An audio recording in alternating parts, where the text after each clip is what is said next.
Hello students, how are you? I hope everything is fine. Yes, so let's continue the remaining part of the chapter, that is chemical bonding. So till last class we learned about the octet rule, valence bond theory, and we introduced the difference between ionic bond and covalent bond कि कब ionic bond बनेगा, कब covalent bond बनेगा, और ionic bond पे certain अपन ने properties भी discuss की थी, ठीक है, कि क्या क्या फेवरेबल कंडीशन होगी आयनिक बॉन्ड के फॉर्मेशन की, ठीक है।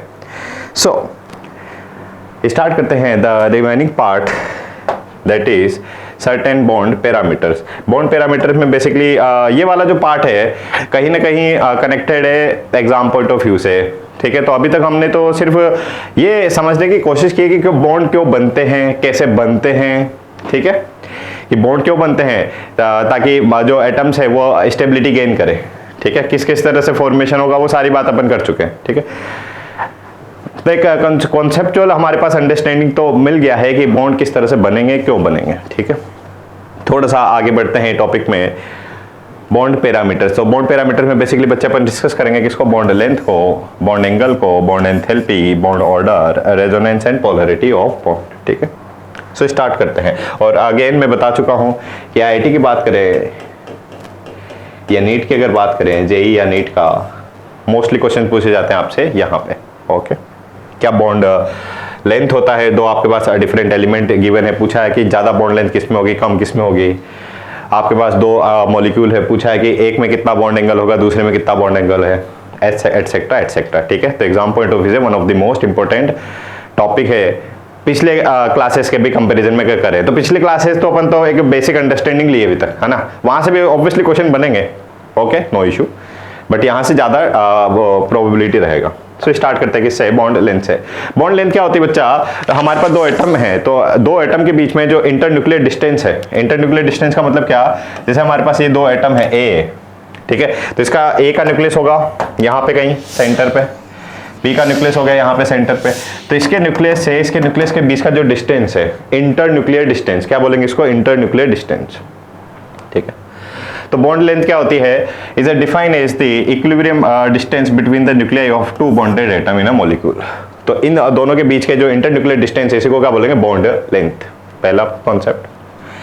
The bond length are measured by the spectroscopic, x ray diffraction and electron diffraction technique. These are the different technique on the basis of which we can find the bond length, ठीक है। तो ये वाला जो part है कहीं ना कहीं एक्सपेरिमेंटल पार्ट हो गया ना, कि आपके पास एक्स-रे डिफ्रैक्शन मतलब लेबोरेटरी में आप इसको फाइंड तो कर सकते हैं बॉन्ड लेंथ को, ठीक है, बट हमारा तो टारगेट क्या है, सिर्फ जेई क्रैक करना, आईआईटी जेई या नीट एग्जाम क्रैक करना, ठीक है। तो अपन इस पे तो काम नहीं करेंगे फिलहाल, ऑब्वियसली इनको भी अपन पढ़ते हैं बट हायर स्टडीज में, ठीक है। हमारे पास एग्जाम में कैसे क्वेश्चन पूछ लेते हैं उस पर अपन डिस्कस करते हैं। जैसे कि हमसे पूछा है कि किन्हीं भी दो एटम को आप अरेंज करो विद रिस्पेक्ट, अच्छा ये बॉन्ड लेंथ आपको एज सच याद भी नहीं रखनी है, ठीक है, इनको अरेंज करने को हमसे जनरली पूछ लेते हैं, है ना। जैसे कि क्या मतलब है समझते हैं। आपसे पूछा है कि carbon hydrogen, oxygen hydrogen, carbon hydrogen, nitrogen oxygen, ठीक है, इन दोनों को अरेंज करते हैं पहले। जैसे कि इसमें भी CH, इसमें भी हाइड्रोजन कनेक्टेड है कार्बन से और इसमें भी हाइड्रोजन कनेक्टेड है कार्बन से। आपसे पूछा है कि CH बॉन्ड और OH बॉन्ड में ज्यादा बॉन्ड लेंथ किसका है, ठीक है, फर्स्ट क्वेश्चन यही हमारा हो गया, ठीक। तो देखो क्या ट्रिक होती है, क्या मेथड होता है क्वेश्चन को सोल्व करने का। हमने मान लिया थोड़ी देर के लिए कि हाइड्रोजन का एटम ये इतना है, हाइड्रोजन एटम का साइज इतना है, ठीक है, दोनों में। तो ये तो हमारा हाइड्रोजन एटम हो गया इस कंपाउंड में, और इस बॉन्ड में हाइड्रोजन एटम हो गया। अब बात कर लेते हैं कार्बन और ऑक्सीजन की। अब हम पीरियोडिक टेबल में पढ़ चुके हैं क्या, कि अगर लेफ्ट टू राइट आप जाते हो, boron, carbon, nitrogen, oxygen, fluorine, left to right अगर हम जाते हैं तो साइज बोलो क्या होता है बच्चा, डिक्रीज होता है। जेड इफेक्ट बढ़ रहा था, साइज क्या होगा, डिक्रीज। यानी कि अगर कार्बन और ऑक्सीजन में बात करें तो कार्बन का साइज क्या रहेगा, ज्यादा रहेगा।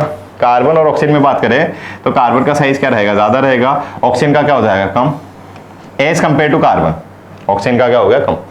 तो यहाँ पे देखो ये तो हमारे पास CH बॉन्ड हो गया और ये हमारे पास OH बॉन्ड हो गया।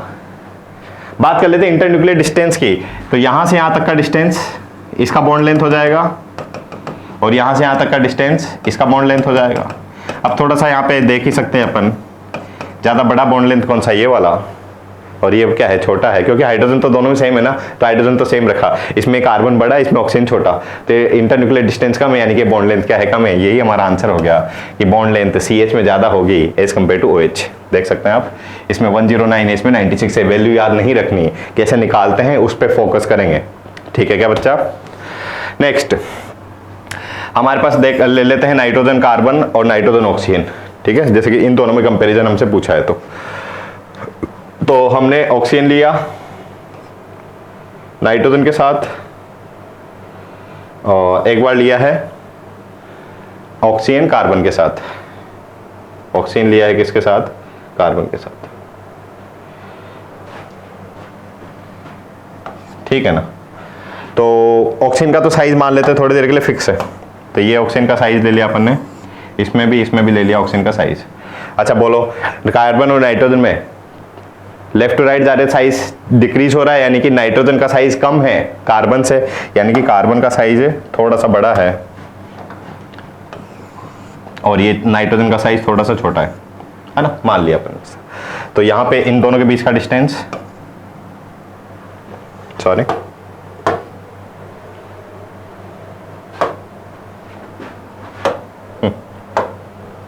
यहां पे इन दोनों के बीच का डिस्टेंस और यहां पे इन दोनों के बीच का distance, okay.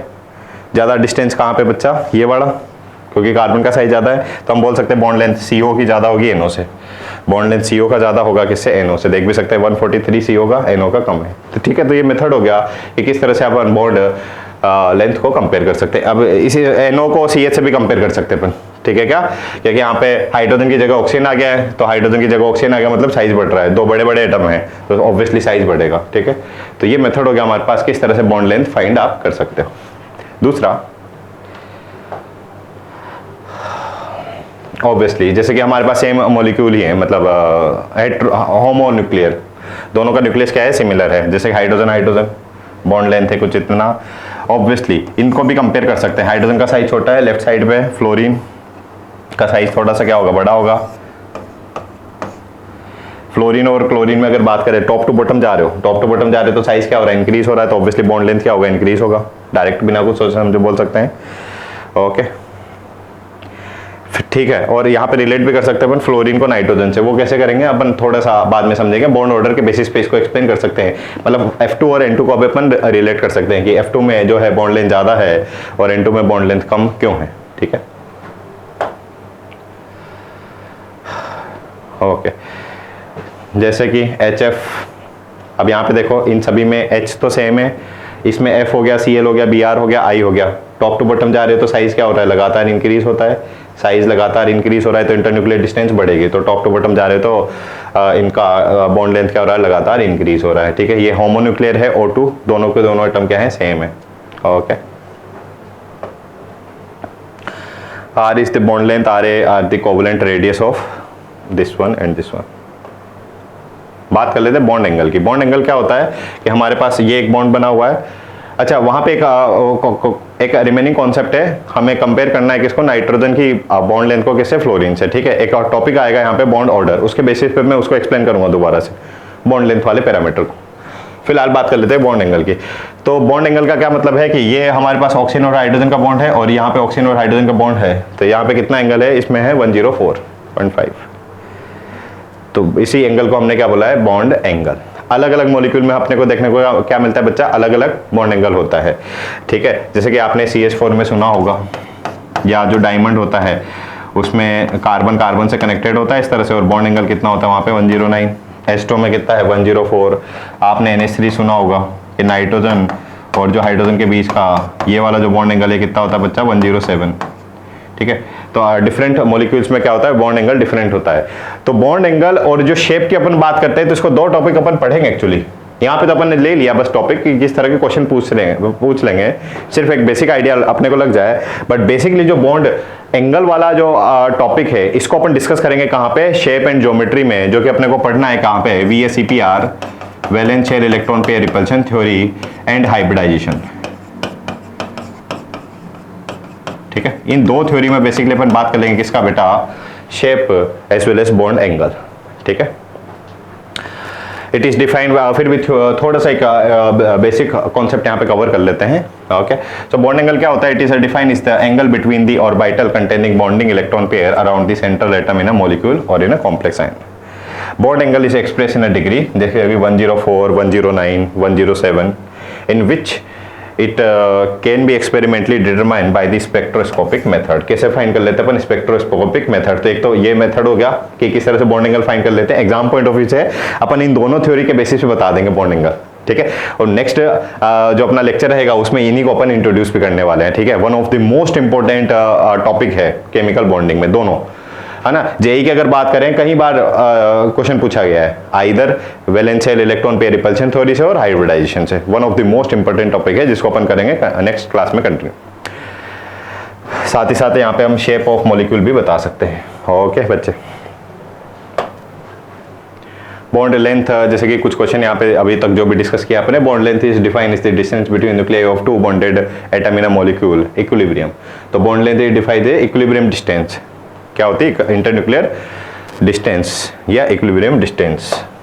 Next, bond angle in H2 is, याद रखना है अपने को, कितना होता है? 104.5. NH3 में कितना होता है? 107. CH4 में कितना रहेगा? 109. ठीक है, बात कर लेते हैं next parameter, that is bond enthalpy. Bond enthalpy या बॉन्ड एनर्जी भी इसको बोल देते हैं. क्या बोलते थे? बॉन्ड एंथैल्पी या बॉन्ड एनर्जी. तो बॉन्ड एनर्जी क्या होती है बच्चा? किसी भी बॉन्ड को ब्रेक करने के लिए. अच्छा, ये हमेशा याद रखेंगे. देखो यही तो हमारी सेकंड एक्सप्लेनेशन थी कि क्यों बॉन्ड बनते हैं. स्टार्ट करते हैं. लुईस कुछ मॉलिक्यूल को एक्सप्लेन नहीं कर पाए थे ना, कि जैसे PCl5 का फॉर्मेशन क्यों हुआ. तो फिर हमने क्या बोला था कि कभी जब एटम आपस में कंबाइन होते हैं तो कुछ सर्टेन एनर्जी रिलीज हो जाती है. जितनी एनर्जी बच्चा रिलीज होती है ना, उसी एनर्जी को क्या बोलते हैं? बॉन्ड एनर्जी बोलते हैं. कभी भी जब, और लास्ट क्लास में भी अपन ने देखा था ना, NaCl लेटिस फॉर्मेशन हो रहा है ना, लेटिस एनर्जी के करस्पॉन्डिंग अपन ने बात किया था. तो आप याद रखेंगे क्या कि कभी भी किसी पर्टिकुलर बॉन्ड का जब फॉर्मेशन होता है तो एनर्जी रिलीज होती है. मतलब क्या कि अगर किसी बॉन्ड को तोड़ना है तो कुछ एनर्जी देनी पड़ेगी, और जितनी एनर्जी देनी पड़ेगी उसी को क्या बोलते हैं? बॉन्ड एनर्जी बोलते हैं. That's it. कॉमन सेंस से भी सोच सकते हैं. जैसे कि मान लो पेन है, कहीं से किसी मॉलिक्यूल से बना हुआ है, अब इन मॉलिक्यूल को मेरे को सेपरेट करना है, तोड़ना है एक मॉलिक्यूल को दूसरे से, तो कुछ एनर्जी देनी पड़ेगी. आप सोच भी सकते हैं ना. ऑल्दो मैं नहीं तोड़ूंगा इसको, है ना, काफी एक्सपेंसिव है, बट किसी भी बॉन्ड को ब्रेक करने के लिए कुछ एनर्जी रिक्वायर्ड होती है, और उसी एनर्जी को हम क्या बोलते हैं? बॉन्ड एनर्जी या बॉन्ड एंथैल्पी.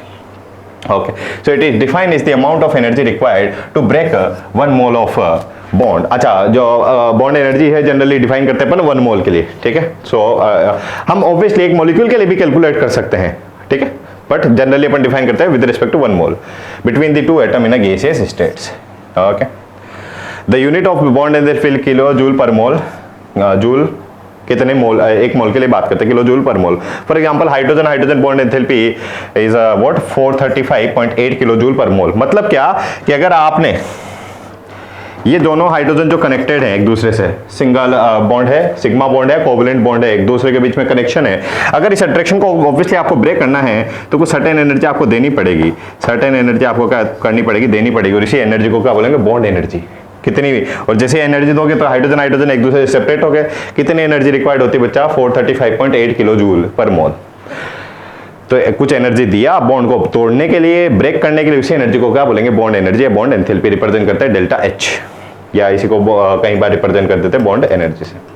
ओके, नेक्स्ट कुछ ये तो हमने देखा कि सिंपल हमारे पास डायाटॉमिक कोई मॉलिक्यूल है. ठीक है, अब हम बात कर लेते हैं किसकी? पॉलीएटॉमिक मॉलिक्यूल की. डायाटॉमिक और पॉलीएटॉमिक में क्या है डिफरेंस? मतलब हमारे पास कई सारे, उसमें एक मॉलिक्यूल में कई सारे एटम्स हो सकते हैं. जैसे कि ले लिया आपने NH3 या H2. ठीक है, तो H2 में देखो यहाँ पे हमारे पास तीन एटम है. 3 एटम में यानी कि ऑक्सीजन जो है 2 हाइड्रोजन से कनेक्टेड है. तो एक तो ये वाला बॉन्ड है और एक ये वाला बॉन्ड है, यानी कि एक से ज्यादा बॉन्ड है. ठीक है, तो पॉलीएटॉमिक जो मॉलिक्यूल्स होते हैं वहां पे थोड़ा सा बॉन्ड जो एनर्जी की बात करते हैं वो थोड़ा सा एक डिफरेंट सा कॉन्सेप्ट अपने को यहाँ पे देखने को मिलेगा. समझते कैसे? जो H2O है बच्चा, जैसे इस बॉन्ड को ब्रेक करेंगे, सबसे पहले हमें निकालना है क्या? Bond energy. आपसे क्या क्वेश्चन पूछा है कि बॉन्ड एनर्जी ऑफ OH कितना है? एक्चुअली आप यही तो बॉन्ड ब्रेक करना चाह रहे हो ना, एक तो इसको ब्रेक करोगे, एक इसको ब्रेक करोगे. तो हमसे सीधा सा क्वेश्चन क्या पूछा है कि H2O में बॉन्ड एनर्जी कितना है? तो हम बोलेंगे कि इसको ब्रेक किया, कुछ एनर्जी दिया आपने, ठीक है। तो यहाँ पे हमारे पास क्या है, 2 OH बॉन्ड है, बट खास बात क्या है, इन दोनों OH बॉन्ड की एनर्जी सेम नहीं होती। तो पहले तो पूरा का पूरा H2 बना है, तो जब फर्स्ट टाइम आप एनर्जी इसको ब्रेक करेंगे बच्चा, जब फर्स्ट टाइम इस बॉन्ड को ब्रेक कर रहे हैं तो सर्टेन एनर्जी देनी पड़ रही है, तो इसको बोल दिया सपोज लेट्स सपोज E1, ठीक है। तो H2O में से एक हाइड्रोजन आपने हटाया, तो पहला जब आपने हाइड्रोजन हटाया बच्चा, तो कहां से हटाया, हाँ इससे हटाया, H2O से, रहेगा OH। अब नेक्स्ट में क्या करोगे, इस OH को ब्रेक कर रहे हो तो अगेन हाइड्रोजन मिल गया और मिल गया आपको ऑक्सीजन। यानी कि बॉन्ड आपने दोनों बार ब्रेक किए, कौन सा, OH बॉन्ड, पहले ये वाला फिर ये वाला। अब यहां पे हम क्या देख रहे हैं कि दोनों बॉन्ड को जब ब्रेक कर रहे हो तो अलग अलग एनर्जी है, बट हमसे क्वेश्चन में तो क्या पूछा था कि H2O मॉलिक्यूल में OH बॉन्ड का बॉन्ड एनर्जी कितना है, बट हम तो यहाँ पे देख सकते हैं कि एक ही मॉलिक्यूल में दो अलग तरह का बॉन्ड एनर्जी आ रहा है। तो इस केस में अपने को क्या करना पड़ता है बच्चा, उसका अपन ले लेंगे क्या, एवरेज, कि यहाँ पे कितना एनर्जी लिया E1, यहाँ पे कितना एनर्जी लिया E2, तो हम डायरेक्ट बोल देंगे सॉरी कि एवरेज यहाँ पे हम को लेना पड़ेगा। जैसे यहाँ पे देख समझ भी लेते हैं इसको डिटेल में, कि हमारे पास जो H2O है उसमें पहला आपने H को सेपरेट कर दिया OH से, कितनी एनर्जी दिया आपने, लगभग 502 किलो जूल पर मोल। फिर दोबारा इस बॉन्ड को ब्रेक किया, OH बॉन्ड को, ठीक है, कितनी एनर्जी है, 427। दोनों केस में आपने यहां पे भी OH बॉन्ड को ब्रेक किया, फर्स्ट वाले केस में भी और सेकंड वाले केस में भी आपने OH बॉन्ड को ब्रेक किया। तो यहां पे हम जो एवरेज बॉन्ड एनर्जी निकालेंगे वो भी किसकी निकालेंगे बच्चा, OH बॉन्ड की ही निकालेंगे, कि इस बॉन्ड को ब्रेक कर रहे हो तो कितनी एनर्जी देनी पड़ती है। तो दोनों को सम कर दिया, डिवाइड कर दिया 2 से, तो कितना आ रहा है, 464.5 किलो जूल पर मोल। तो ये हमें क्या मिल गया, एवरेज बॉन्ड एनर्जी। इसको क्या बोलेंगे बच्चा, एवरेज बॉन्ड एनर्जी। तो याद रखेंगे क्या, कि जो पॉली एटॉमिक हमारे पास मॉलिक्यूल होता है, जो हमारे पास पॉली एटॉमिक मॉलिक्यूल्स हैं, वहां पे जो अलग अलग बॉन्ड होते हैं उनकी बॉन्ड एनर्जी क्या होगी, डिफरेंट होगी। That is why the average bond energy term is used. एक और एग्जांपल ले लेते इसका, जैसे कि हमारे पास क्या है, CH4 है, ठीक है। तो यहाँ पे हमसे पूछा है कि बॉन्ड एनर्जी कार्बन हाइड्रोजन का कितना है। तो यहाँ पे हमें देखने को क्या मिल रहा है कि ऑब्वियसली है तो इसमें CH बॉन्ड ही है, तो इसमें CH बॉन्ड ही सारे के सारे। तो यहाँ पे बॉन्ड एनर्जी, बट दूसरी बात क्या, कि इन सभी, इस बॉन्ड को अगर ब्रेक किया तो कुछ एनर्जी दिया आपने, इस बॉन्ड को ब्रेक किया तो कुछ एनर्जी दिया, इस बॉन्ड को ब्रेक किया तो कुछ एनर्जी दिया, और इस बॉन्ड को ब्रेक किया तो कुछ एनर्जी दिया। तो सभी बॉन्ड को ब्रेक करने के लिए डिफरेंट एनर्जी लगेगी। तो हमसे तो पूछा था बॉन्ड एनर्जी कितना है CH बॉन्ड का, CH4 मॉलिक्यूल में। तो यहाँ पे अपन बॉन्ड एनर्जी कैसे निकाल लेंगे, उसको मैं बोलूंगा average bond energy of CH bond. कैसे निकालेंगे, E1 plus E2 plus E3 plus E4 divided by 4। ये क्या हो जाएगी बच्चा, एवरेज बॉन्ड एनर्जी, ठीक है। तो मेथड हो गया एवरेज बॉन्ड एनर्जी निकालने का, ठीक है। और याद रखना है कहाँ पे अपन एवरेज बॉन्ड एनर्जी निकालते हैं, पॉली एटॉमिक मॉलिक्यूल्स में, ओके। इसका जो मैथमेटिकल एक्सप्रेशन है इसी को अपन पढ़ते भी कहाँ पे, थर्मोडायनेमिक्स में, ठीक है। तो मैथमेटिकल जो क्वेश्चंस है वो वहाँ पे करेंगे अपन। मोस्टली थर्मोडायनेमिक्स जो चैप्टर है बेस्ड है किस पे, एनर्जी पे, कितना एनर्जी एक्सचेंज हो रहा है, ठीक है। यहाँ पे अपन थ्योरेटिकल कॉन्सेप्ट कवर कर रहे हैं, दैट्स इट। नेक्स्ट बात कर लेते हैं किसकी, बॉन्ड ऑर्डर को। बॉन्ड ऑर्डर को समझ लेते हैं, फिर इसको रिलेट कर लेंगे किसे, बॉन्ड लेंथ से भी। तो Lewis description of the covalent bond, the bond order is given by the number of bonds between the two atoms in a given molecule. कितने बॉन्ड्स हैं दो हमारे पास एटम के बीच में, तो उस नंबर को ही हम क्या बोलते हैं बच्चा, बॉन्ड ऑर्डर। जैसे कि हाइड्रोजन है हमारे पास, क्या है बच्चा, 2 हाइड्रोजन है, तो एक हाइड्रोजन और दूसरे हाइड्रोजन के बीच में एक सिंगल कोवेलेंट बॉन्ड होता है। तो bond order single bond order कितना, 1 ले लिया। O2 ये अपन पहले भी देख चुके ना, फर्स्ट सेकंड और थर्ड क्लास में। O2 डबल बॉन्ड है तो बॉन्ड ऑर्डर कितना, 2। नाइट्रोजन ट्रिपल बॉन्ड है, बॉन्ड ऑर्डर कितना, 3। तो कितने नंबर ऑफ बॉन्ड्स है between the two atoms are known as what, bond order, ठीक है। Next, isoelectronic molecules and ions have identical bond order, जैसे कि F2 और O2 -2। देखो यहाँ पे दोनों के दोनों आइसो इलेक्ट्रॉनिक है। फ्लोरीन में कितने इलेक्ट्रॉन है बोलो, 9। तो दूसरे फ्लोरीन में भी 9, कितने हो गए, 18। एक ऑक्सीजन में कितने होते हैं, 8। 2 में कितने हो गए, 16 और -2 18। तो दोनों में आइसो इलेक्ट्रॉनिक है, सेम नंबर ऑफ इलेक्ट्रॉन को बोलेंगे आइसो इलेक्ट्रॉनिक स्पीसीज, ठीक है। तो यहाँ पे आइडेंटिकल बॉन्ड होगा, इसमें भी सिंगल बॉन्ड है और यहाँ पे भी क्या होगा बच्चा, सिंगल बॉन्ड होगा। F सिग्मा सिंगल बॉन्ड से कनेक्टेड होंगे, O सिंगल बॉन्ड से कनेक्ट होंगे, ठीक है। तो इसको याद भी रख सकते हैं इस तरह से। नेक्स्ट इस वाले पॉइंट को समझना था अपने को कि जैसे जैसे बॉन्ड ऑर्डर बढ़ेगा वैसे वैसे बॉन्ड लेंथ क्या होगी बच्चा, कम। ठीक है, डायरेक्ट याद रखना है अपने को कि बॉन्ड ऑर्डर अगर बढ़ेगा तो बॉन्ड लेंथ क्या होगी, कम। ठीक है, जैसे कि समझते हैं हमारे पास एक कार्बन कार्बन के बीच में बॉन्ड है, सिंगल बॉन्ड है, कार्बन कार्बन के बीच में डबल बॉन्ड है, कार्बन कार्बन के बीच में ट्रिपल बॉन्ड है। आपसे पूछा है बॉन्ड लेंथ में सिर्फ इनको अरेंज करना है, तो यहाँ पे देखो इसका बॉन्ड ऑर्डर कितना है बच्चा, 1। कितना बॉन्ड, बॉन्ड ऑर्डर क्या होता है, how many bonds between two atoms. तो यहाँ पे एक बॉन्ड है, इनके बीच में 2 बॉन्ड है, यहाँ पे 3 बॉन्ड है, तो बॉन्ड ऑर्डर इसका 1 2 3।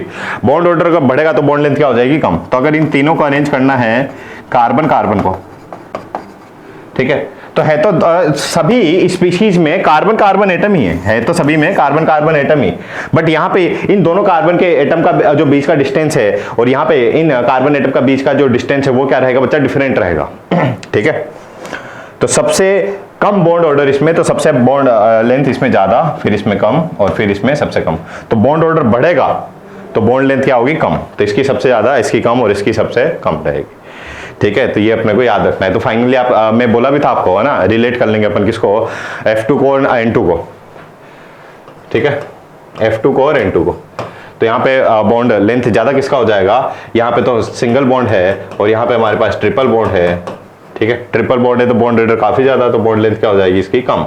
यानी कि बॉन्ड लेंथ रहेगा किसका ज्यादा, F2 का ज्यादा रहेगा, किससे बच्चा, नाइट्रोजन से। Okay, next, arrange the following in order of decreasing bond angle. ठीक है, तो अच्छा, ये बॉन्ड एंगल को बच्चा बहुत डिटेल में अपन पढ़ेंगे नेक्स्ट क्लास में ही, हाइब्रिडाइजेशन में। ठीक है, तब तक अपन थोड़ी देर के लिए याद रख सकते हैं कि C2H2 में जो बॉन्ड एंगल होता है, मैं लिख भी देता हूँ एक बार इनका स्ट्रक्चर, वो कुछ होता है इस तरह का। दोनों कार्बन में क्या होता है, ट्रिपल बॉन्ड होता है, दोनों कार्बन में ट्रिपल बॉन्ड है। तो ये वाला जो बॉन्ड यहाँ पे देख सकते हैं आप, एंगल कितना है, 180। BF3 का स्ट्रक्चर होता है कुछ इस तरह का।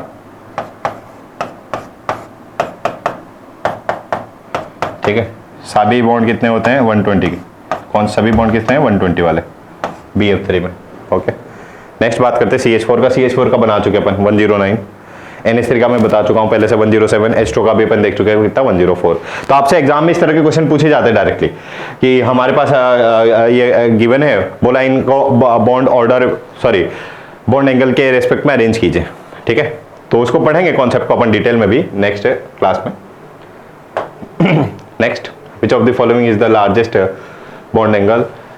ठीक है, यहाँ पे किसका सबसे ज्यादा होता है, नाइट्रोजन का। कैसे कंपेयर कर लेते हैं इसको, इलेक्ट्रोनेगेटिविटी के बेसिस पे। फिर भी मैं इसको एक्सप्लेन कर देता हूँ शॉर्ट में। देखो,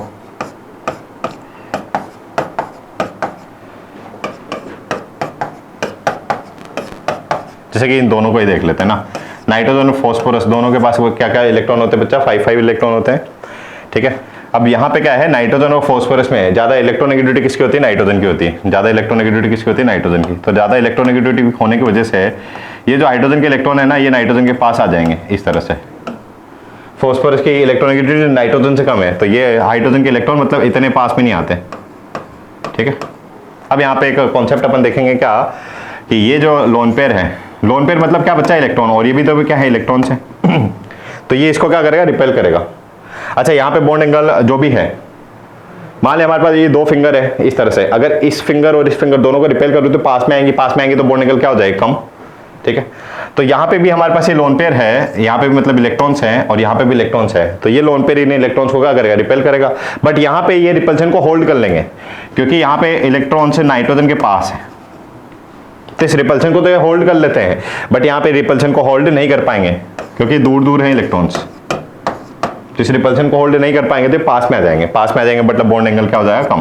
तो यही एक रीजन है क्या, कि जैसे जैसे टॉप टू बॉटम जाओगे वैसे वैसे बॉन्ड एंगल क्या होता रहेगा, कम। ठीक है, तो इसको याद भी रख सकते हैं अपन क्या, कि पीरियोडिक टेबल में देखो, इसमें H3 तीनों में सेम है, बट यहाँ पे इलेक्ट्रोनेगेटिविटी क्या हो रही है, लगातार कम। तो इसको याद भी रख सकते हैं क्या, कि जैसे जैसे सेंट्रल एटम का इलेक्ट्रोनेगेटिविटी कम होगा वैसे वैसे बॉन्ड एंगल क्या होता है, रहेगा इसमें कम। Okay, next, the bond energy in the halogen decreases in order of. ठीक है, तो ये बता भी सकते हैं किसके बेसिस पे बच्चा, यहाँ पे कितना स्ट्रॉन्ग बॉन्ड है, तो सबसे स्ट्रॉन्ग बॉन्ड किस में हो जाएगा, क्लोरीन में, फिर ब्रोमीन में, फ्लोरीन में, फिर आयोडीन में। Okay next, the carbon carbon bond length is the least in,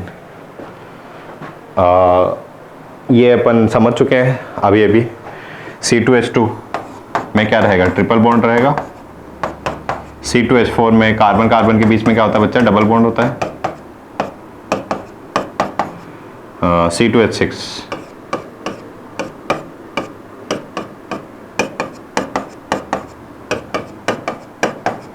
और है C6H6।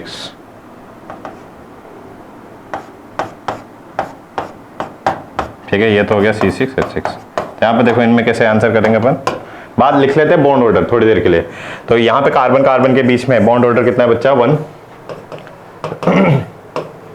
यहाँ पे कार्बन C2, ये क्या है C2H4 डबल बॉन्ड है कार्बन कार्बन के बीच में। C2H2 बॉन्ड ऑर्डर कितना है यहाँ पे, 3। और ये जो बेंजीन है ना, यहाँ पे हम क्या देखते हैं, इसको पढ़ेंगे विषय अपन फर्दर क्लासेस में, कि यहाँ पे ये जो तीनों पाई बॉन्ड है वो क्या होता है, रोटेशन होता है इनमें, रेजोनेंस होता है। ठीक है, तो रेजोनेंस की वजह से यहाँ पे जो बॉन्ड ऑर्डर है ना वो कितना हो जाता है बच्चा, 1.5 हो जाता है। ठीक है, अब यहाँ पे याद करो कि जो बॉन्ड ऑर्डर था और जो बॉन्ड लेंथ है वो एक दूसरे के क्या है, इनवर्सली प्रोपोर्शनल है, हाँ कि ना। हमसे क्या क्वेश्चन में पूछा है कि लीस्ट बॉन्ड लेंथ क्या होना चाहिए, लीस्ट। अगर बॉन्ड लेंथ हमसे लीस्ट पूछ रहा है यानी कि बॉन्ड ऑर्डर क्या होना चाहिए, हाईएस्ट। तो बॉन्ड ऑर्डर देखो सबसे ज्यादा हाईएस्ट किसमें, इसमें C2 और H2 में, तो ये हमारा आंसर हो गया। C2H2 में बॉन्ड जो है लेंथ क्या होगी, सबसे लीस्ट होगी। Okay next, bond order in N2 molecules, ये पहले ही पढ़ चुके हैं, 3 होता है। 3 बॉन्ड है, 2 नाइट्रोजन के बीच में, बॉन्ड ऑर्डर कितना हो जाएगा बच्चा, 3 हो जाएगा। Next, bond order can not exceed 3। ठीक है, तो जैसे हमारे पास ट्रिपल बॉन्ड बनता है तो बच्चा उसमें एक तो सिग्मा होता है और क्या होते हैं, 2 पाई होते हैं। ठीक है, इससे ज्यादा इलेक्ट्रॉन का शेयरिंग पॉसिबल वहां पे नहीं हो पाता। ठीक है, क्योंकि इलेक्ट्रॉन की शेयरिंग नहीं बोल के क्या बोल सकते हैं, ऑर्बिटल का ओवरलैपिंग, जो कि अपन वीबीटी में पढ़े। ठीक है, तो वहां पे अपन को 2 कॉन्सेप्ट देखे थे अपन ने कि कौन कौन से ऑर्बिटल ओवरलैप होते हैं जिनकी एनर्जी ऑलमोस्ट इक्वल होती है, पहला कॉन्सेप्ट। दूसरा, उनका एक प्रॉपर ओरिएंटेशन होना चाहिए, उनका एक क्या होना चाहिए, प्रॉपर ओरिएंटेशन। तो हमारे पास इस तरह से जब ऑर्बिटल ओवरलैप हो गए हैं तो इसके बाद वहां पे कुछ स्पेस ही नहीं रहेगा फर्दर ऑर्बिटल को ओवरलैप होने का, और यही एक रीजन है कि मैक्सिमम बॉन्ड ऑर्डर अपन कितना डिफाइन करते हैं बच्चा, 3। Okay, bond angle is highest, कितना हो जाता है इसमें, बोलो 107, इसमें 104.5, इसमें 109, इसमें 120, सबसे ज्यादा किसमें, इसमें। Okay next, bond length is more. ठीक है, नाइट्रोजन में होता है ट्रिपल बॉन्ड, ऑक्सीजन में होता है डबल बॉन्ड, फ्लोरीन में हो जाएगा सिंगल बॉन्ड, क्लोरीन में होता है सिंगल बॉन्ड। ठीक है, तो ये तो डबल बॉन्ड वाले हैं, ये तो ट्रिपल बॉन्ड, इसमें तो बॉन्ड ऑर्डर कितना बच्चा, 3, इसमें बॉन्ड ऑर्डर कितना, 2। बॉन्ड ऑर्डर मतलब कितने बॉन्ड है, इसमें 3, इसमें 2, बट यहाँ पे तो बॉन्ड ऑर्डर इसमें भी 1, इसमें भी 1। बॉन्ड ऑर्डर और बॉन्ड लेंथ एक दूसरे के क्या होते हैं, इनवर्सली प्रोपोर्शनल, तो यानी कि इनकी तो बॉन्ड लेंथ क्या होगी, काफी कम होगी। अब बात कर लेते हैं इसकी, इसमें भी बॉन्ड ऑर्डर 1 है, इसमें भी बॉन्ड ऑर्डर 1 है। अब इनमें कैसे रिलेट करेंगे, तो इसमें रिलेट करने का आसान सा मेथड है, fluorine chlorine bromine iodine, top to bottom जा रहे हैं आप, fluorine chlorine bromine iodine, top to bottom जा रहे हैं, तो साइज क्या होता है बोलो बच्चा, इंक्रीज होता है, यानी कि सबसे बड़ा साइज इसका, फिर इसका, फिर इसका, है ना। पीरियोडिक टेबल में पढ़ चुके हैं कि अगर आप ग्रुप में टॉप टू बॉटम जाते हैं तो साइज क्या होता है, इंक्रीज होता है। तो यहाँ पे देखो 2 हमारे पास फ्लोरीन है, 2 हमारे पास क्या है, फ्लोरीन है, तो यहाँ पे इनके बीच का कुछ डिस्टेंस होगा। 2 हमारे पास क्लोरीन है, यहाँ पे भी सिंगल बॉन्ड ही बना है, ऑल दो यहाँ पे भी 2 सिंगल बॉन्ड ही बना है, बट ये डिस्टेंस यहाँ पे क्या होगा, ज्यादा होगा, क्योंकि क्लोरीन का साइज फ्लोरीन से क्या होता है, ज्यादा। तो ये बॉन्ड लेंथ और ये बॉन्ड लेंथ बाय डिफॉल्ट अपन बोल सकते हैं कि सबसे ज्यादा बॉन्ड लेंथ किसमें हो जाएगी, Cl2 में। ठीक है, नेक्स्ट बात कर लेते हैं नेक्स्ट टॉपिक, इसी से रिलेटेड बॉन्ड की अपन प्रॉपर्टी देख रहे हैं ना। कोई भी हमारे पास जब केमिकल बॉन्ड बना है तो वहां पे अपन ने देखला बॉन्ड लेंथ क्या होती है, बॉन्ड ऑर्डर का क्या मतलब होता है, उसी में नेक्स्ट यहाँ पे डिस्कस करेंगे रेजोनेंस। ओके, तो रेजोनेंस का मतलब क्या होता है बच्चा, कि हमारे पास जो कोई भी हमारे पास मॉलिक्यूल है तो इस मॉलिक्यूल में इलेक्ट्रॉन्स का क्या होता है, शिफ्टिंग हो रही है, इलेक्ट्रॉन की वहां पे क्या हो रही है, शिफ्टिंग हो रही है। इलेक्ट्रॉन की क्या हो रही है, शिफ्टिंग हो रही है। अब आप बोलोगे कि सर इलेक्ट्रॉन की शिफ्टिंग क्यों हो रही है, तो फिर ठीक है, कुछ मॉलिक्यूल्स में अपन देखते हैं कि वहां पे इलेक्ट्रॉन की क्या होती है, शिफ्टिंग होती है। तो आपने पूछा कि सर इलेक्ट्रॉन की शिफ्टिंग क्यों होती है, तो मैं बोलूंगा क्या, वहां पे इलेक्ट्रॉन्स की क्या हो जाएगी, यूनिफॉर्म। अगर इलेक्ट्रॉन की शिफ्टिंग हुआ तो इलेक्ट्रॉन की यूनिफॉर्म क्या हो जाएगा, डिस्ट्रीब्यूशन हो जाएगा। इलेक्ट्रॉन का क्या होता है, यूनिफॉर्म डिस्ट्रीब्यूशन हो जाता है। और जैसे ही किसी भी मॉलिक्यूल पे इलेक्ट्रॉन का यूनिफॉर्म डिस्ट्रीब्यूशन होता है तो मॉलिक्यूल का जो स्टेबिलिटी है बच्चा, वो क्या होता है, इंक्रीज होता है। तो यानी कि आप डायरेक्टली बोल सकते हो क्या कि अगर इलेक्ट्रॉन की शिफ्टिंग हुई तो इलेक्ट्रॉन का यूनिफॉर्म डिस्ट्रीब्यूशन हो जाता है, और इलेक्ट्रॉन का यूनिफॉर्म डिस्ट्रीब्यूशन होने से मॉलिक्यूल की स्टेबिलिटी बढ़ती है। और यही एक रीजन है कि किसी भी कंपाउंड में या किसी भी आयंस में रेजोनेंस हो सकता है। तो रेजोनेंस का होने का मतलब क्या, इलेक्ट्रॉन की शिफ्टिंग हो रही है। कौन से, अब इसको डिटेल में अपन पढ़ेंगे, बट बेसिक मतलब समझा कि आपसे पूछा है रेजोनेंस का क्या मतलब है, तो आप बोलोगे कि इलेक्ट्रॉन के डिस्ट्रीब्यूशन या इलेक्ट्रॉन की शिफ्टिंग को बोल रहे हैं रेजोनेंस, पहला बात। अब आपसे सेकंड क्वेश्चन किसी बच्चे ने पूछा कि इलेक्ट्रॉन का डिस्ट्रीब्यूशन होगा क्यों, तो फिर आप बोलोगे कि कहीं ना कहीं अगर इलेक्ट्रॉन का डिस्ट्रीब्यूशन हुआ तो हमें क्या देखने को मिलता है, इलेक्ट्रॉन का यूनिफॉर्म डिस्ट्रीब्यूशन हो जाता है। मतलब इलेक्ट्रॉन की शिफ्टिंग होने से इलेक्ट्रॉन का यूनिफॉर्म डिस्ट्रीब्यूशन हो जाएगा, और इलेक्ट्रॉन के यूनिफॉर्म डिस्ट्रीब्यूशन से स्टेबिलिटी क्या होती है, सिस्टम की बढ़ती है। तो फाइनली अपन बोल सकते हैं क्या कि अगर किसी भी स्पीशीज में रेजोनेंस हो रहा है तो उसकी स्टेबिलिटी बढ़ेगी। ठीक है, ये सिंपल सा कॉन्सेप्ट है। अब यहाँ पे देखो कि इलेक्ट्रॉन की शिफ्टिंग हो रही है, तो हम यहाँ पे बोल सकते हैं कि कौन से इलेक्ट्रॉन, तो आप बोलोगे क्या, पी ऑर्बिटल के जो इलेक्ट्रॉन होते हैं बच्चा, उन इलेक्ट्रॉन की बेसिकली क्या होती है, शिफ्टिंग होती है। यानी कि पी ऑर्बिटल इलेक्ट्रॉन जैसे कि हो गया पाई इलेक्ट्रॉन्स, जो पाई बॉन्ड के इलेक्ट्रॉन हो जाएंगे, ठीक है, जो कि पाई बॉन्ड के इलेक्ट्रॉन है। ठीक है, या हमारे पास ले लिया आपने क्या, लोन पेयर ले लिया। ठीक है, तो इन लोन पेयर या पाई बॉन्ड इलेक्ट्रॉन, इनकी शिफ्टिंग यानी कि सिग्मा बॉन्ड के इलेक्ट्रॉन रेजोनेंस में पार्टिसिपेट नहीं करेंगे। इसको याद भी रख सकते हैं, एज ए कंडीशन याद रख सकते हैं आप। ठीक है, फिलहाल जैसे यहाँ पे देखो हमारे पास ये कोई ओजोन का मॉलिक्यूल है ना। ओजोन में कितने ऑक्सीजन होते हैं बच्चा, 3। ठीक है, तो ये हमारे पास सिंगल ऑक्सीजन, ये 2 ऑक्सीजन से कनेक्टेड है। अच्छा, यहाँ पे तो ये डबल बॉन्ड है और यहाँ पे क्या है, सिंगल बॉन्ड है। ओके, फिर होगा क्या कि इस ऑक्सीजन का ये जो पाई बॉन्ड है वो यहाँ से यहाँ शिफ्ट हो गया। तो पहले यहाँ पे था डबल बॉन्ड। अच्छा, यहाँ पे याद आ रहा है कि आपको डबल बॉन्ड में एक सिग्मा होता है, एक पाई होता है। तो ये वाला जो एक सिग्मा मान लिया और इसको मान लिया अपन ने पाई, तो पाई बॉन्ड यहाँ से यहाँ शिफ्ट हो गया। तो यहाँ पे तो आ गया डबल और यहाँ पे हो गया सिंगल। अब वापस से क्या हो जाए, ये पाई बॉन्ड यहाँ पे से शिफ्ट हो जाए, तो यहाँ पे सिंगल है, वो वापस से यहाँ पे आ गया डबल। अब ये जो पाई इलेक्ट्रॉन है वो बहुत अगर फास्ट शिफ्ट हो तो यहाँ पे आप ऐसा बोल सकते हो क्या कि एक पाई बॉन्ड पहले यहाँ पे, फिर वो यहाँ पे आ गया, फिर वही पाई बॉन्ड यहाँ पे, फिर वापस से यहाँ पे आ गया। तो एक पाई बॉन्ड 2 जगह पे डिस्ट्रीब्यूट हो गया। यानी कि आप ऐसा बोल सकते हैं क्या कि एक पाई बॉन्ड का कुछ पार्ट तो यहाँ पे रह गया और कुछ पार्ट यहाँ पे रह गया। ये कॉन्सेप्ट समझा क्या, नहीं? एक और समझते हैं, है ना, इसको बाद में देख भी लेंगे अपन। जैसे अरे आप बचपन से तो नहीं, मतलब काफी 6 या 7 क्लास में आपने बेंजीन का स्ट्रक्चर देख लिया होगा। बेंजीन को आप बचपन से बना रहे हो कुछ इस तरह से, लाइक दिस। ये बीच में सर्कल बोल देते हैं, इस रिंग के बीच में इसने बोला आपने ये क्या है, बेंजीन है। बेंजीन क्या होता है, एरोमेटिक होता है। अब यहाँ पे समझ लेते हैं उसको क्या कि बेंजीन में बच्चा होता क्या है कि हमारे पास ये पाई बॉन्ड होते हैं बता चुके हैं पहले। सिंगल बॉन्ड है तो सिग्मा, डबल बॉन्ड है तो एक सिग्मा और एक पाई। तो हमारे पास क्या होते हैं, ये पाई बॉन्ड, ये पाई बॉन्ड और ये पाई बॉन्ड। ठीक है, अब पाई बॉन्ड इस तरह से अपने पास एडजेसेंट पोजीशन पे अवेलेबल है। तो इस एडजेसेंट पोजीशन पे अवेलेबल होने की वजह से क्या होता है, इसमें रेजोनेंस होगा। रेजोनेंस का मतलब क्या है समझते हैं। तो ये जो हमारे पास पाई बॉन्ड है, उसमें ये वाला पाई बॉन्ड कहाँ पे शिफ्ट हुआ बच्चा, यहाँ से यहाँ पे। जैसे यहाँ पे शिफ्ट होगा तो ये आ जाएगा यहाँ पे, ये आ जाएगा यहाँ पे। तो नेक्स्ट अपने को कैसा कंपाउंड देखने को मिलेगा कि ये पाई बॉन्ड तो आ गया यहाँ पे, ये वाला पाई बॉन्ड चलेगा यहाँ पे, है ना, और ये वाला पाई बॉन्ड आ गया यहाँ पे। अगेन इसमें भी क्या होगा बच्चा, रेजोनेंस होगा। मतलब ये यहाँ पे, ये यहाँ पे और यहाँ पे। ये पाई बॉन्ड आ गया यहाँ पे, देखो ये वाला पाई बॉन्ड चलेगा यहाँ पे और ये वाला पाई बॉन्ड आ गया वापस यहाँ पे। ठीक है, तो हमारे पास 3 पाई बॉन्ड है। 3 पाई बॉन्ड लगातार क्या कर रहे हैं, शिफ्ट हो रहे हैं एक जगह से दूसरी जगह पे, सर्कुलेशन हो रहा है। इसी सर्कुलेशन को अपन ने क्या बोला है, रेजोनेंस बोला है। इसी इलेक्ट्रॉन के सर्कुलेशन को अपन ने क्या बोला है, रेजोनेंस बोला है। ठीक है, और जैसे रेजोनेंस हुआ तो हम ऐसा बोल सकते हैं क्या, हमारे पास 3 पाई बॉन्ड है और ये 3 पाई बॉन्ड पहले इन लोकेशन पे है। इसको थोड़ी देर के लिए नंबर दे देते हैं ना, 1 2 3 4 5 6। तो यहाँ पे देखो पहले पाई बॉन्ड है 1 2 पे, 3 4 पे, 5 6 पे। बाद में पाई बॉन्ड है 2 3 पे, 4 5 पे और 1 6 पे। यानी कि 3 ही पाई बॉन्ड पूरे रिंग पे डिस्ट्रीब्यूट हो गए, 3 पाई बॉन्ड जो थे हम पूरे रिंग पे डिस्ट्रीब्यूट हो गए हैं। या और ये डिस्ट्रीब्यूशन मतलब ये जो शिफ्टिंग अगर बहुत फास्ट हो, अगर ये इलेक्ट्रॉन की शिफ्टिंग बहुत फास्ट हो तो हम ऐसा बोल सकते हैं क्या, ये तीनों के तीनों जो पाई बॉन्ड है, एक पाई बॉन्ड में होते हैं 2 इलेक्ट्रॉन, तो 3 पाई बॉन्ड में कितने हो गए बच्चा, 6 पाई इलेक्ट्रॉन्स। एक पाई बॉन्ड में, दोबारा बोल रहा हूं, एक पाई बॉन्ड में कितने इलेक्ट्रॉन है बोलो, 2 इलेक्ट्रॉन्स हैं।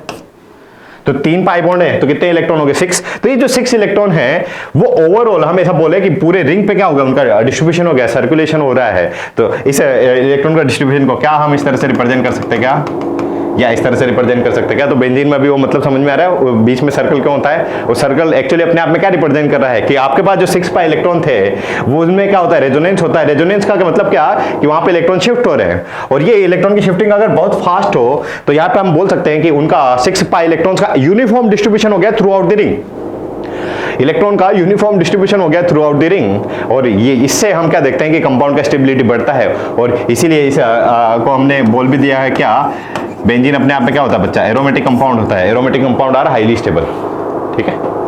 सो due to resonance the compound become aromatic. अच्छा, एरोमेटिक अलग कंडीशन होती है, उसको यहाँ पे नहीं डिस्कस करेंगे, बट इतना सा समझ में आ रहा है कि अगर रेजोनेंस हुआ, इलेक्ट्रॉन का यूनिफॉर्म डिस्ट्रीब्यूशन हो गया है और कंपाउंड का स्टेबिलिटी क्या हो जाता है, बढ़ जाता है। तो this is the explanation about the resonance, ठीक है। अब रेजोनेंस कि सर हम कैसे चेक करेंगे किसी कंपाउंड में रेजोनेंस है कि नहीं है, तो आपको याद रखना है क्या, certain condition of the resonance, कि रेजोनेंस में मैं इस तरह से बोल देता हूं क्या, कि रेजोनेंस में बच्चा होगा क्या,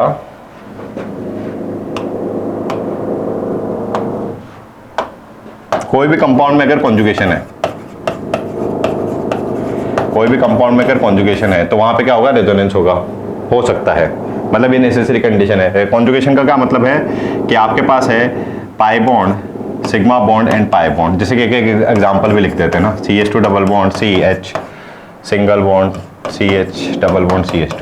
तो यहाँ पे देखो ऑल्टरनेट आपके पास क्या है, इस तरह से एक पाई बॉन्ड है, एक सिग्मा बॉन्ड है, एक पाई बॉन्ड है, ठीक है। तो ये पाई बॉन्ड यहाँ पे शिफ्ट, ये पाई बॉन्ड यहाँ पे शिफ्ट, तो इस तरह से पाई बॉन्ड का शिफ्टिंग हो रहा है, क्या बोलेंगे इसको, रेजोनेंस बोलेंगे, या इसको बोलेंगे first type of conjugated system.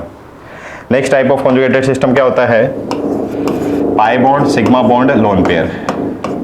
जैसे कि एग्जांपल ले लेते हैं, CH2 double bond CH NH2।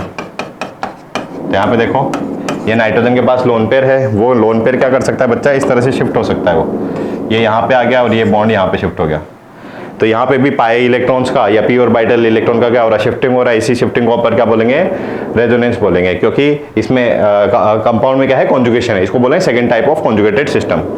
Third type of conjugated system होता है क्या, pi bond, sigma bond, negative charge.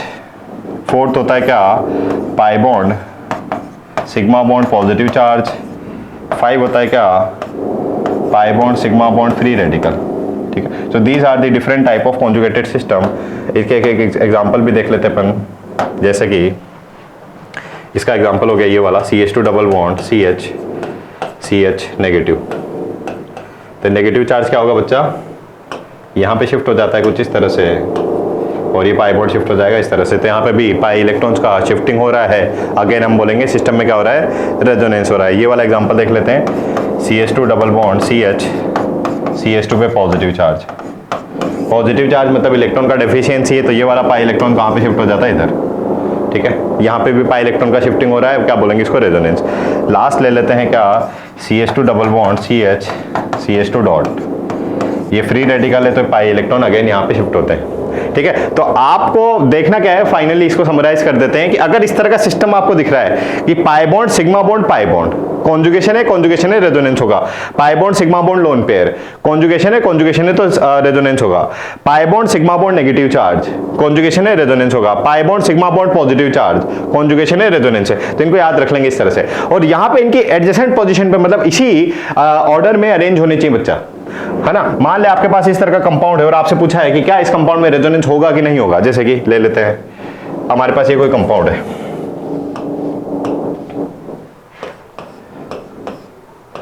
आपसे पूछा है क्या इस कंपाउंड में रेजोनेंस होगा क्या, तो हम देखेंगे पाई बॉन्ड है, यस, सिग्मा बॉन्ड है, यस, बट एक और सिग्मा बॉन्ड है, 2 सिग्मा बॉन्ड का गैप आ गया बच्चा यहाँ पे। तो दो सिग्मा बॉन्ड का गैप को कॉन्जुगेशन बोलेंगे कि नहीं?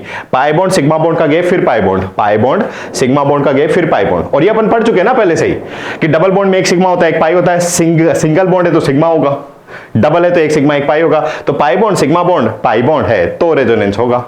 यहां पे पाई बॉन्ड तो है, सिग्मा भी है, बट एक और सिग्मा आ गया, दो सिग्मा का गैप आ गया, रेजोनेंस होगा क्या? नहीं। इस तरह के क्वेश्चन भी आपसे पूछे गए हैं एग्जाम में, नीट में भी, जेई में भी, और जो भी नेशनल लेवल के कॉम्पिटिटिव एग्जाम होते हैं कि कौन से स्ट्रक्चर में रेजोनेंस होगा किसमें नहीं होगा। तो आपको सिर्फ इतना से याद रखना है, पहली ये कंडीशन होगी कि सिस्टम में क्या है? कॉन्जुगेशन है। और इसके अलावा भी और भी कंडीशन होती है रेजोनेंस की, क्या? जैसे कि रेजोनेंस में सिर्फ इलेक्ट्रॉन मूव करते हैं, देखो ना यहाँ पे सिर्फ इलेक्ट्रॉन मूव करते हैं, कभी भी अपन एटम का ट्रांसफर यहाँ पे रेजोनेंस में बच्चा नहीं करवाते, ठीक है।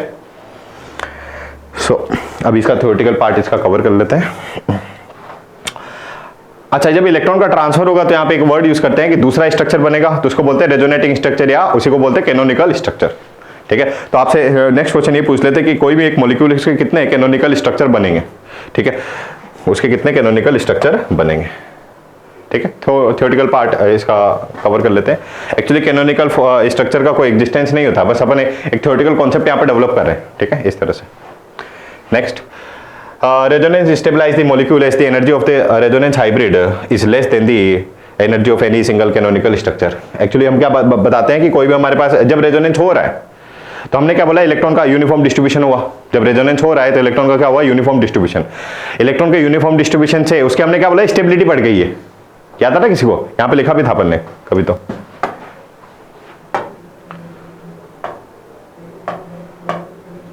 देखो इलेक्ट्रॉन की शिफ्टिंग हुई, इलेक्ट्रॉन का यूनिफॉर्म डिस्ट्रीब्यूशन हो जाएगा, स्टेबिलिटी बढ़ेगा। स्टेबिलिटी बढ़ रहा है यानी कि हम बोल सकते हैं क्या? उसकी एनर्जी क्या होगी? कम होगी। उसकी एनर्जी क्या होगी? कम होगी, ठीक है। तो यहां पे उसको रिलेट भी किया अपन ने इस तरह से कि रेजोनेंस अगर हो रहा है किसी कंपाउंड में तो वो कर रहा है स्टेबलाइज। कैसे कर रहा है? कुछ एनर्जी वहां पे क्या हो जाती है, उसकी की एनर्जी कम हो जाएगी, उसी एनर्जी को अपन क्या बोल रहे हैं यहाँ पे? रेजोनेंस एनर्जी बोल रहे हैं।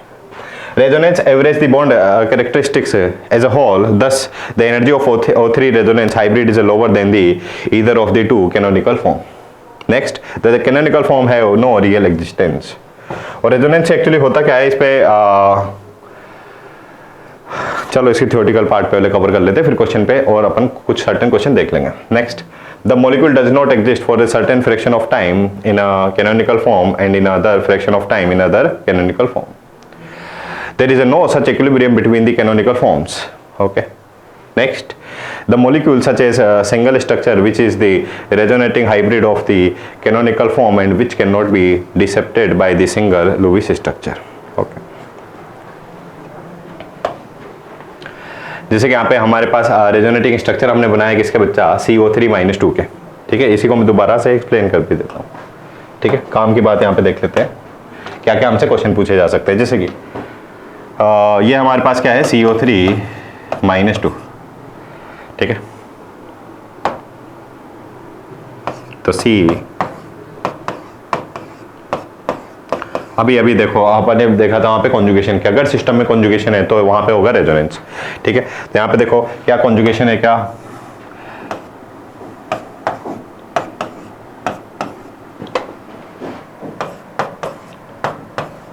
अच्छा, एक बात और याद रखने वाली है क्या बच्चा कि कभी भी जब रेजोनेंस हो रहा है ना तो एटम का ट्रांसफर नहीं होता, मतलब एटम अपनी जगह पे रहेंगे, सिर्फ इलेक्ट्रॉन का ट्रांसफर होता है।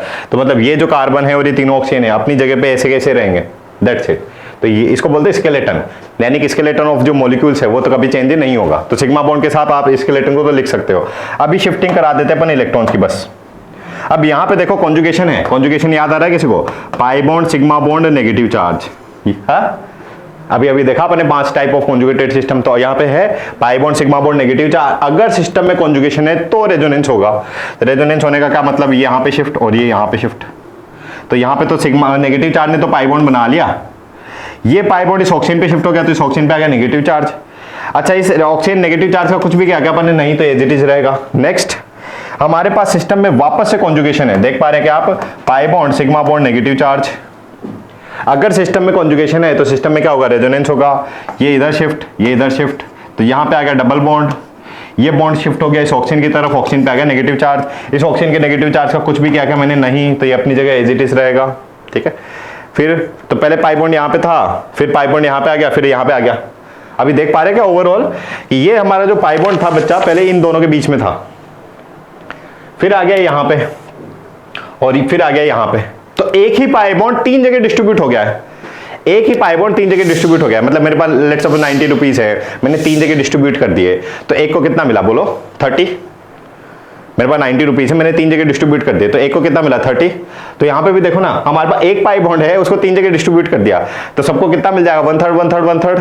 यानी कि कहीं ना कहीं एक पाई इलेक्ट्रॉन्स पाई बॉन्ड में 2 इलेक्ट्रॉन होते, तो इन दोनों इलेक्ट्रॉन के एक यूनिफॉर्म डिस्ट्रीब्यूशन हो गया है, यहां पे भी यहां पे भी यहां पे भी। तो इसको ऐसा लिख सकते हैं कि अपन थोड़ी देर के लिए कि हमारे पास जो पाई बॉन्ड है वो यहां पे भी है, थोड़ा सा यहां पे भी गया और यहां पे भी गया, तो इसका क्या हो गया यूनिफॉर्म डिस्ट्रीब्यूशन हो गया, इलेक्ट्रॉन्स का क्या हो गया यूनिफॉर्म डिस्ट्रीब्यूशन हो गया, और इसीलिए कंपाउंड का स्टेबिलिटी क्या होगा बच्चा बढ़ेगा, क्या कंपाउंड का स्टेबिलिटी क्या होगा बढ़ेगा।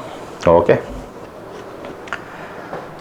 so due to resonance the stability of this particular ion increases, that is why resonance take place. Okay, next, जैसे कि ये हमारे पास कोई कंपाउंड है HNO3, ठीक है। अब इसमें भी रेजोनेंस अपन देख सकते हैं किस तरह से रेजोनेंस होगा। इस ऑक्सीजन का नेगेटिव चार्ज यहाँ पे क्या बना दिया पाई बॉन्ड बना दिया, और ये ऑक्सीजन का जो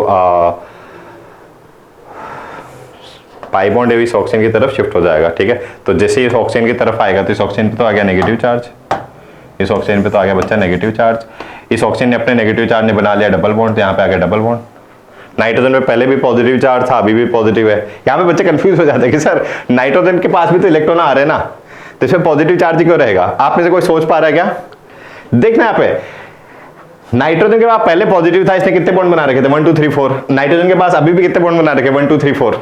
तो पहली बात तो बॉन्ड चेंज नहीं हो रहे। दूसरा एक्सप्लेन इस तरह कर सकते हैं, नाइट्रोजन ने इलेक्ट्रॉन एक्सेप्ट तो किए बट साथ ही साथ इलेक्ट्रॉन दे भी दिए, तो नाइट्रोजन पिछले ओवरऑल हम देखेंगे कोई इफेक्टिवली मतलब कोई चेंज नहीं हुआ, इसलिए नाइट्रोजन पहले भी पॉजिटिव चार्ज था, अभी भी पॉजिटिव चार्ज है, ठीक है।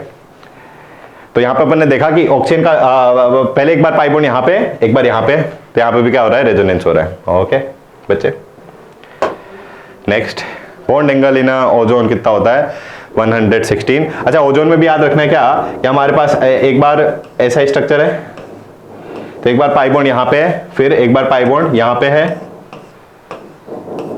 या हम ओवरऑल ऐसा बोल सकते हैं क्या कि जो पाई बॉन्ड है वो दोनों जगह पे शेड हो गया है, यहाँ पे भी थोड़ा सा और यहाँ पे भी थोड़ा सा, तो इसीलिए हम देखेंगे कि ये बॉन्ड दोनों के दोनों बॉन्ड है। अगर यहाँ पे एक बात अपने को समझ में आ रही क्या, समझना, एक क्वेश्चन आपसे ये क्वेश्चन पूछते हैं एग्जाम में, कैसे अपन जो क्वेश्चन को सॉल्व करने के लिए जो रिक्वायर्ड इंफॉर्मेशन वो अपने पास पहले से ही है। बॉन्ड ऑर्डर यहां पे बताओ, इसका बॉन्ड ऑर्डर कितना है 2, इसको नाम दे देते हैं OA OB OC। तो OA OB का जो बॉन्ड ऑर्डर है, OA OB का जो ऑक्सीजन ऑक्सीजन है, इसका बॉन्ड ऑर्डर कितना है बोलो 2। अच्छा, OA OC का बॉन्ड ऑर्डर कितना है बोलो 1, है ना। अच्छा, बॉन्ड ऑर्डर अगर डिफरेंट है तो बॉन्ड लेंथ क्या होनी चाहिए, डिफरेंट होनी चाहिए, यस और नो। और बॉन्ड ऑर्डर इनमें से बताओ भी ज्यादा बड़ा बॉन्ड कौन सा होना चाहिए, तो हम बोल सकते हैं कि सर बॉन्ड ऑर्डर जो है इनवर्सली प्रोपोर्शनल है किसके बॉन्ड लेंथ के, हाँ कि ना। यानी कि अगर बॉन्ड ऑर्डर बढ़ेगा तो बॉन्ड लेंथ क्या होगी कम, ज्यादा बॉन्ड ऑर्डर किसमें इसमें है तो इसकी बॉन्ड लेंथ क्या होनी चाहिए कम। यानी कि बॉन्ड लेंथ कैसे आनी चाहिए थी, इसकी ज्यादा आनी चाहिए थी इससे, इसकी बॉन्ड की ज्यादा आनी चाहिए थी इससे, बट हम क्या देखते हैं यहाँ पे तो बॉन्ड लेंथ क्या होती है सेम होती है। अब बॉन्ड लेंथ सेम क्यों है कि कहीं ना कहीं ये बॉन्ड ऑर्डर भी क्या हो जाए सेम हो जाए, तो यहाँ पे एक्चुअली बॉन्ड ऑर्डर सेम हो जाएगा। कैसे, एक पाई बॉन्ड पहले यहाँ पे है, फिर वो यहाँ पे चले गया, फिर वापस यहाँ पे आ गया, यानी कि हम ऐसा बोल सकते हैं कि एक ही पाई बॉन्ड पूरे मॉलिक्यूल पे डिस्ट्रीब्यूट हो गया।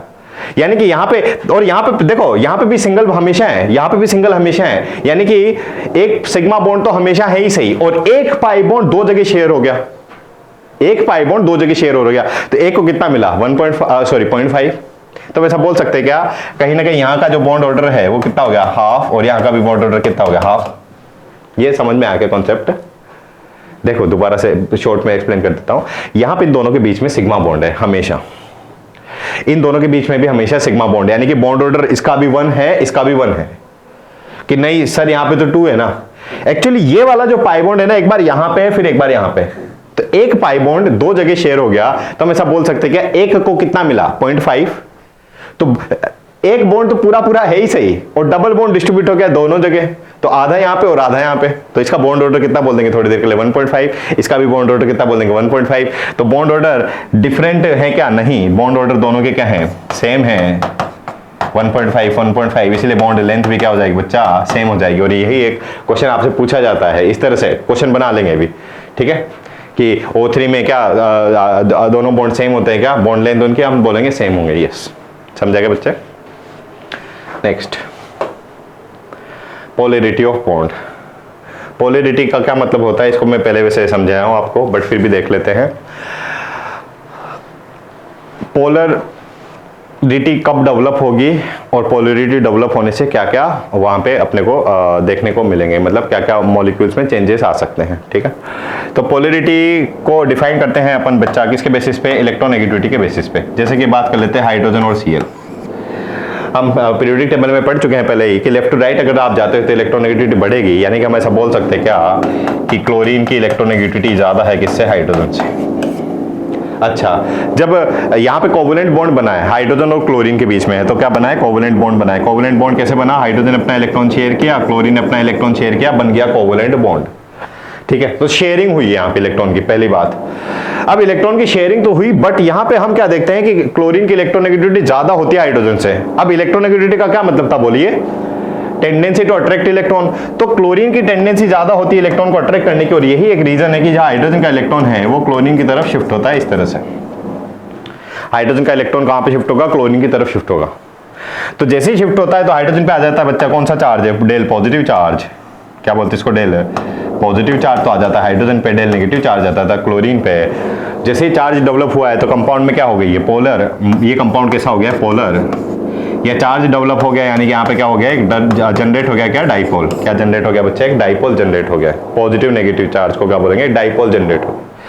तो मॉलिक्यूल पोलर क्यों हुआ? Because of electronegativity difference. यानी कि इसके बेसिस पे बोल सकते हैं क्या कि हमारे पास मान लो दो कार्बन कार्बन कनेक्टेड है, तो क्या ये बॉन्ड पोलर होगा क्या? तो हम बोलेंगे नहीं। क्या ये बॉन्ड पोलर है क्या? नहीं, क्योंकि दोनों की इलेक्ट्रोनेगेटिविटी सेम है, ठीक है। तो इस तरह से याद भी रख सकते हैं कि अगर इलेक्ट्रोनेगेटिविटी डिफरेंस है तो बॉन्ड कैसा हो जाएगा? पोलर हो जाएगा, पहला बात। अब यहाँ पे बच्चे को कंफ्यूजन है कि सर ये साइन का मतलब क्या है, तो इसको बोलते हैं पार्शियल। ये डेल अपने आप में रिप्रेजेंट करता है किसको बच्चा? पार्शियल। डेल अपने आप में रिप्रेजेंट करता है किसको? पार्शियल चार्ज को। अब पार्शियल चार्ज का मीनिंग क्या है समझ लेते हैं इसको। जैसे कि आपको ये बेसिक आइडिया सभी को हो गया अब तक कि अगर सोडियम ने अपना इलेक्ट्रॉन लूज किया तो सोडियम पे आएगा +1 चार्ज। अगर क्लोरीन ने इलेक्ट्रॉन एक्सेप्ट किया तो क्लोरीन पे आएगा -1 चार्ज, Cl-। तो यहां पे सोडियम पे कंप्लीट चार्ज आया, क्लोरीन पे कंप्लीट चार्ज आया, +1 -1। क्यों कंप्लीट चार्ज आया? क्योंकि कंप्लीट इलेक्ट्रॉन का ट्रांसफर हो गया। सोडियम ने अपना इलेक्ट्रॉन पूरी तरह से ट्रांसफर कर दिया क्लोरीन की तरफ, तो सोडियम पे भी कंप्लीट चार्ज, क्लोरीन पे भी कंप्लीट चार्ज। बट यहां पे देखना अभी ये हमारे पास जो कंपाउंड है HCl, यहां पे बच्चा होता क्या है इनिशियली, जब हाइड्रोजन ने अपना इलेक्ट्रॉन शेयर किया यहां पे क्लोरीन के साथ, क्लोरीन, ये ब्लू डॉट क्या रिप्रेजेंट कर रही है? ये हाइड्रोजन का इलेक्ट्रॉन बता रहा है ब्लू डॉट, और ये क्लोरीन का इलेक्ट्रॉन बता रहा है ब्लू डॉट। अब होता क्या है? हाइड्रोजन का इलेक्ट्रॉन शिफ्ट होगा क्लोरीन की तरफ, क्योंकि इलेक्ट्रोनेगेटिविटी डिफरेंस है। किसकी ज्यादा है? क्लोरीन की ज्यादा है। तो ये हाइड्रोजन का जो इलेक्ट्रॉन है वो क्या होगा? क्लोरीन की तरफ जाएगा। तो ये हाइड्रोजन का इलेक्ट्रॉन आ गया कहां पे? क्लोरीन के पास। तो क्लोरीन का तो अपनी जगह पे ही रहा, और हाइड्रोजन का भी आ गया क्लोरीन के पास, ठीक है। तो यहां पे देखो हाइड्रोजन कहीं ना कहीं इलेक्ट्रॉन दे रहा है, हाइड्रोजन ने इलेक्ट्रॉन लूज किया है, बट क्या वो कंप्लीटली लूज किया है क्या? नहीं, वो अभी भी बॉन्ड में ही है, वो इलेक्ट्रॉन अभी भी बॉन्ड में ही है। इसीलिए हाइड्रोजन पे पॉजिटिव चार्ज तो डेवलप होगा, हाइड्रोजन पे पॉजिटिव चार्ज तो डेवलप होगा, बट वो पार्शियल डेवलप होगा, कंप्लीट नहीं डेवलप हो रहा, क्योंकि यहां पे कंप्लीट ट्रांसफर हो गया नहीं, वो अभी भी इसी बॉन्ड में है। यानी कि पोलैरिटी को हम कैसे डिफाइन कर देंगे कोवलेंट बॉन्ड में कि पॉजिटिव चार्ज डेवलप हो रहा है क्योंकि इलेक्ट्रॉन लेस इलेक्ट्रोनेगेटिव एटम से शिफ्ट हो गए हैं कहां की तरफ? हाई इलेक्ट्रोनेगेटिव एटम की तरफ, ठीक है। तो जिसपे लेस इलेक्ट्रोनेगेटिविटी होती है उस पे तो डेल पॉजिटिव डेवलप होगा, और जिसकी हाई इलेक्ट्रोनेगेटिविटी होती है उस पे नेगेटिव डेवलप होगा। बट ये भी कौन से चार्ज डेवलप होंगे? पार्शियल। और इसी पार्शियल चार्ज डेवलप होने की वजह से कंपाउंड कैसा हो गया? पोलर।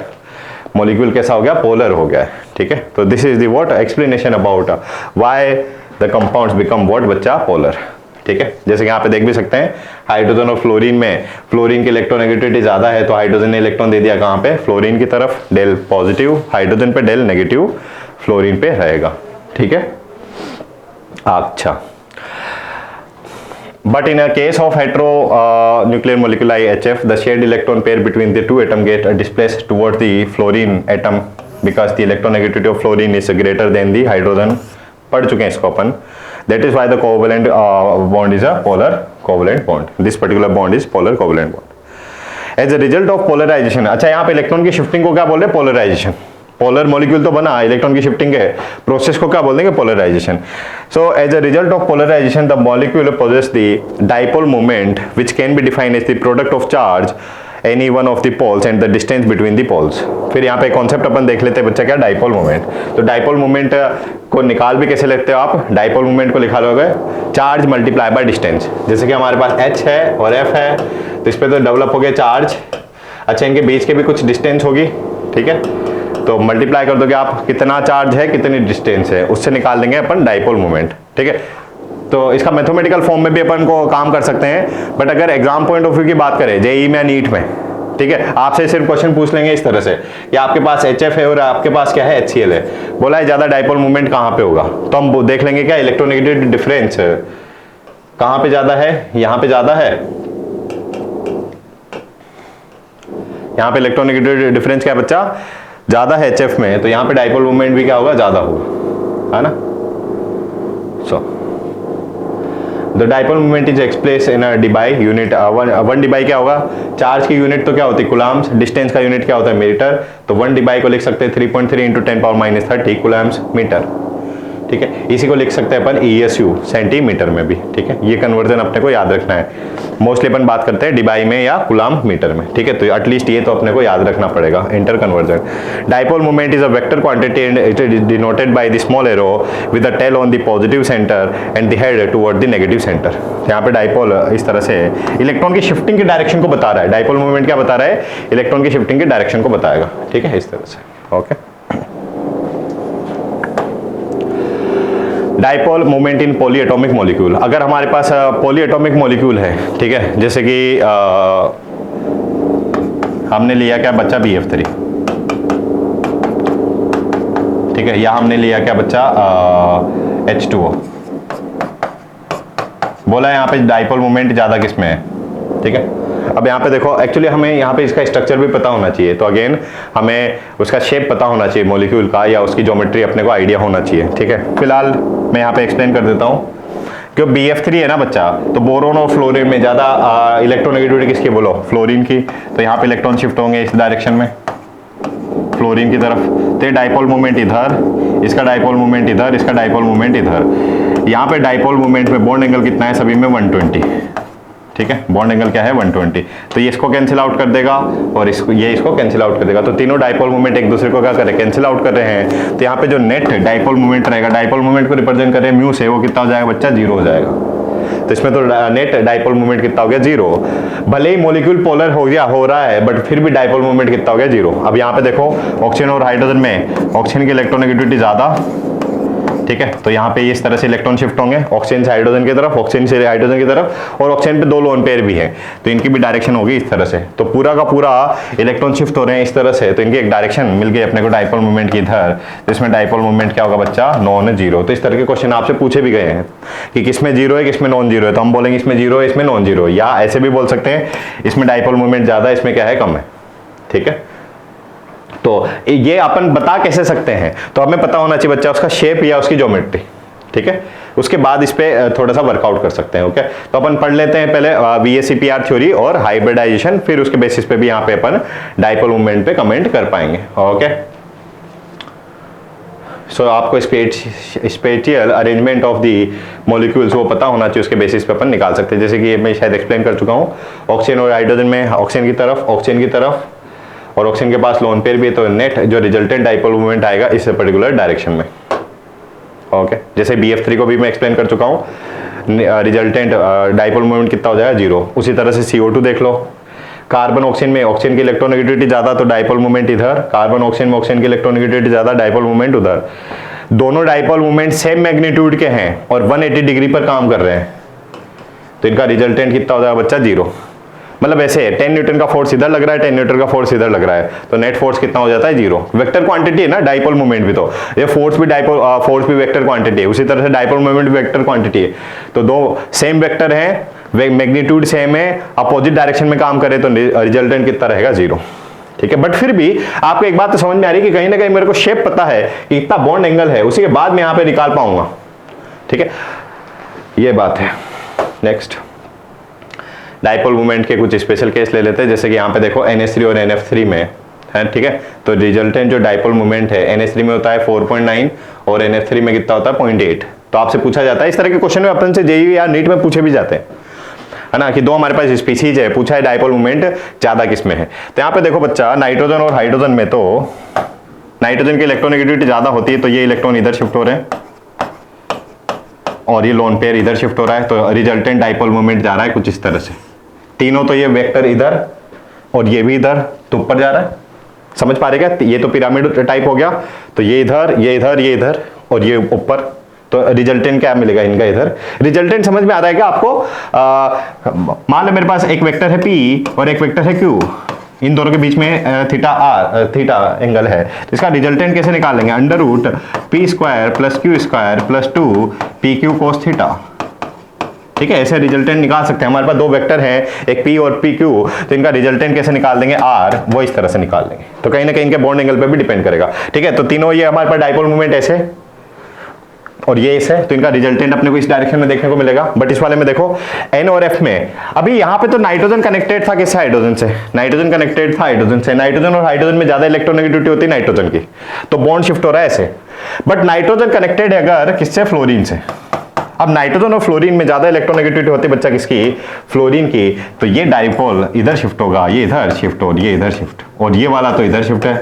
अब इसमें अपोजिट डायरेक्शन में काम कर रहे हैं, यहाँ पे अपोजिट डायरेक्शन में काम कर रहे हैं, यानी कि ये वाला डाइपोल मोमेंट और ये वाला एक दूसरे को कहीं ना कहीं कैंसिल आउट कर रहे हैं। तो हम डायरेक्टली बोल सकते हैं क्या, यहाँ पे तो चारों के चारों डाइपोल मोमेंट एक ही डायरेक्शन में काम कर रहे हैं लगभग। इसमें तीन एक डायरेक्शन में, चौथा अलग डायरेक्शन में। तो हम यहाँ पे वैल्यू याद नहीं रख के हम कंपेयर कर सकते हैं कि दोनों में ज्यादा डाइपोल मोमेंट किसमें है, इसमें ज्यादा हो जाएगा as compare to this one. ठीक है, तो इसी तरह के क्वेश्चन आपसे पूछे जाते हैं कहां पे? कॉम्पिटिटिव एग्जाम में। ठीक है, इसके कुछ स्पेशल केस है, जैसे कि डाइपोल मोमेंट NH3 में ज्यादा होगा किसमें? NF3 में। उसी का एक्सप्लेनेशन यहाँ पे दिया भी है बच्चा। ओके, और उससे रिलेटेड सर्टेन क्वेश्चन है, किस किस में डाइपोल मोमेंट 0 हो जाएगा। तो ये शायद अपन एक्सप्लेन भी कर दिए। CO2 जहाँ पे अपन याद रख लेंगे, जहाँ पे सिमेट्रिक मॉलिक्यूल का स्ट्रक्चर है वहाँ पे डाइपोल मोमेंट कितना हो जाएगा? 0। जैसे CO2 हो गया या CCl4 हो गया या BF3 हो गया, BeCl2। तो अगर मॉलिक्यूल में सिमेट्री है तो वहाँ पे डाइपोल मोमेंट उसका कितना हो जाएगा? 0। पहला सिमेट्री भी है और दूसरा हाँ सिमेट्री हो गया ना, मतलब बॉन्ड एंगल सेम है एटसेट्रा एटसेट्रा। ठीक है, और दूसरा एटम्स का अरेंजमेंट है वो भी क्या होना चाहिए? सेम होना चाहिए। ठीक है, so this is about dipole moment and certain special case of dipole moment and the polarity of covalent bond. Okay, so यहाँ पे अपन कवर कर चुके हैं part of the covalent bond, certain properties of student covalent bond. Next class में अपन continue करेंगे next topic. Okay, so I hope आपको ये पार्ट समझ में आया होगा। इससे रिलेटेड ट्राई करेंगे कुछ क्वेश्चन सॉल्व करने की। ठीक है, जो भी अभी तक हमने टॉपिक पढ़े हैं, इसमें एक थोड़ा सा पार्ट अभी कुछ टाइम के लिए स्किप कर सकते हैं, दैट इज बॉन्ड एंगल। ठीक है, क्योंकि बॉन्ड एंगल का जो हम एक्सप्लेनेशन देखेंगे वो अपन नेक्स्ट क्लास में ही देखेंगे in form of what? VACPR theory and hybridization. ठीक है, तो अभी क्वेश्चन आप सॉल्व कर सकते हैं but except the bond angle. Okay, so that is all for the today. We will continue class on next session. Thank you, bye bye, take care.